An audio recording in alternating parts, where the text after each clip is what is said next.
Okay, frequently asked questions, and I want to come back to something that I've kind of already covered, but hopefully by coming back to it again, in light of sort of recent things that have been going on, I can add a little bit more to it. And this is the concept of space. Some of the research work I've been doing has led me to a chapter in the Ling Shu, which is part of the Yellow Empress Classic, and it talks about when you perform acupuncture, when you insert a needle, you shouldn't insert with an intention. You shouldn't put your qi into the needle. What you should do is you should insert the needle until you feel the qi flow within the person that you're working with.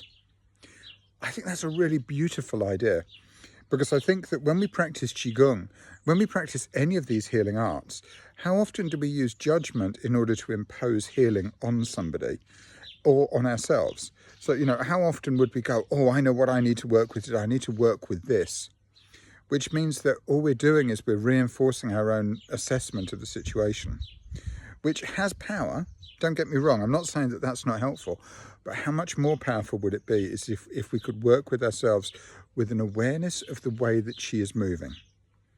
How much more beneficial would it be if we could actually take some time every day or throughout the day to actually give ourselves the space physically, mentally, emotionally, energetically, in order to really make a difference and in order to help us to actually come back into a healthy state, healthy in body, healthy in mind. I think that's a really nice idea. We should be creating space.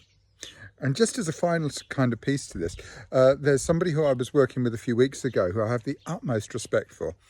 And she said, healing is innate. We all have the ability to heal. We just need the space in order to find it. And so I'm going to shamelessly steal that one. So yeah, thanks, Katia. I'm off. Bye. Take care. Bye.